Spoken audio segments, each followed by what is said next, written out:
Well guys, the MMDA has responded to the December 6 Marcos Highway traffic jam. The Metro Manila Development Agency has made changes to the congested highway that will finally end the cycle of gridlock in the region. They first planned to adjust the Masinag Junction stoplight system, which the intersection was a big factor in the December 6 traffic jam, which is a good step in the right direction. And then the next plan is to open a new intersection, but only when the traffic jam happens again. Another big factor in why that traffic jam happened was because of the influx of vehicles using U-turn slots just to cross the highway. Their fix is just wait until the traffic jam happens again, and then we'll do something about it. And then practically did nothing to the U-turn slots except close one U-turn down and open another one. What evaluations did you guys do? The MMDA also suggested that private subdivisions open their gates and let random cars flow in their streets to ease traffic.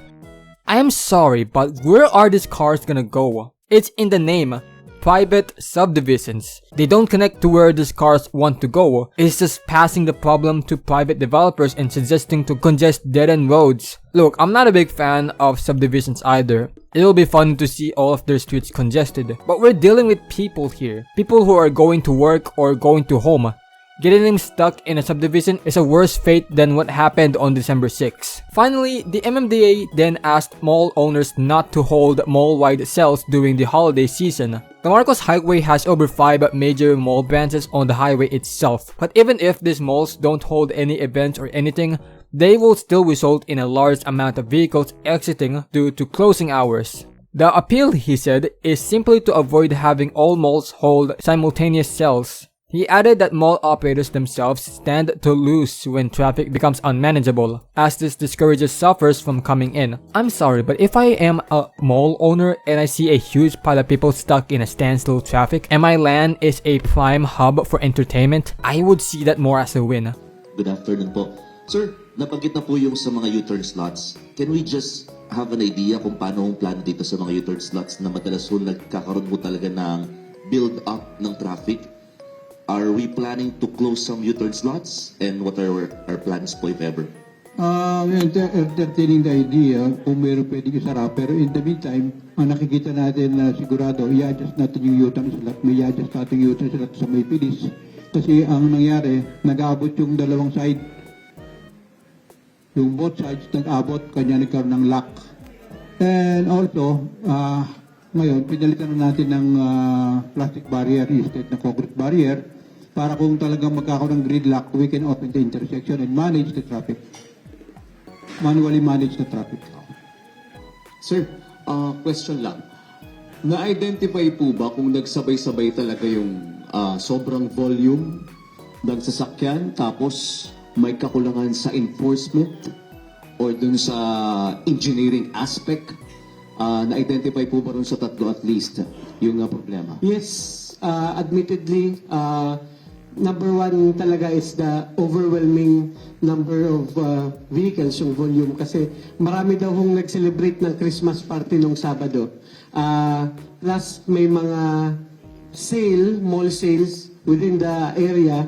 And hindi na control yung mga U-turn slots at nag-gridlock because kulang din sa tao na nag-manage ng mga U-turn slots.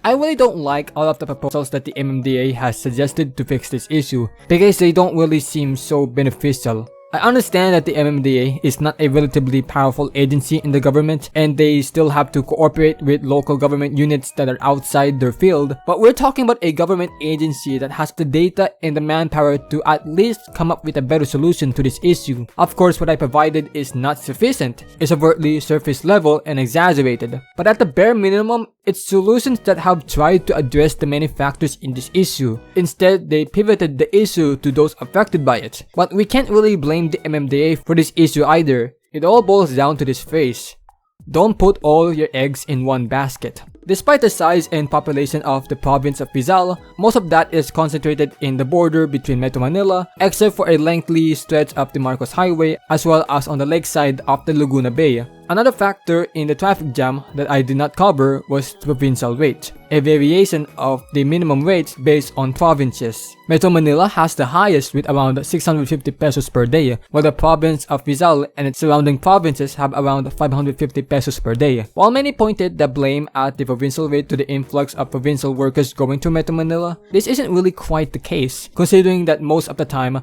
businesses don't typically follow this rule, and that Metro Manila just has more jobs available due to its population. The real issue in this case is the price to live. Bulacan, Cavite, Rizal, and Laguna all have better housing because they're not Metro Manila. The land is cheaper and less in demand, so housing developers would scoop up large chunks of land and sell them for cheap. Since they're cheap, people working in Metro Manila, taking advantage of the wage difference in comparison with their province, or just generally have a better career there, can still be able to live affordably in a nearby province. The provincial rate can be very helpful to decongest Metro Manila, as a decrease in minimum wage would incentivize businesses to open away from Metro Manila if the people living in the province have better infrastructure, healthcare, and education. But for most, this is simply not the case. Since the minimum wage of their province does not suffice their needs and there aren't many business opportunities there, they would most likely move to Metro Manila for a better life, only to realize that housing is very expensive and the only option is either to live in informal settlement or affordable housing in a nearby province. While the provincial rate isn't the issue, the system it's built on causes most of the issues. That's pretty much what happened to the Marcos Highway.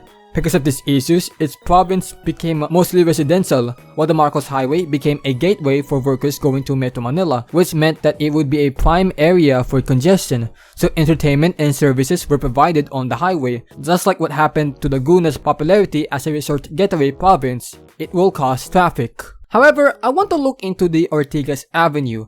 Even though the two thoroughfares are similar, why did the Marcos Highway experience a more severe gridlock? Ortigas Avenue has had numerous cases of bad traffic over the years, being a main thoroughfare for Southern Rizal, Antipolo, the Ortigas Business District, and other entertainment and residential areas, while also possessing multiple U-turn slots and bottlenecks. The key difference is the presence of traffic lights and traffic management, but a big factor in the comparison is the major intersection. The Kay Tikling Rotonda, back in 2014, was a four-way intersection with no stoplights. The southeast-bound lane was denied any left turn towards Antipolo, while the northwest lane often experienced buildup due to vehicles from Antipolo traveling to Taytay. However, the junction was turned into a roundabout. While not perfect, with missing lane markings in the park and the roundabout being reduced into a monument to accommodate more lanes, the roundabout worked in comparison with the Masinag Junction. While the roundabout still faces congestion, its constant flow of vehicles, albeit slow, has minimized the occurrence of a gridlock. Of course, this traffic on Ortigas Avenue will become worse once the construction of the MRT Line 4 commences, but it's a necessary risk to ease the connection between the province and the metro. Public transportation needs to be prioritized in a region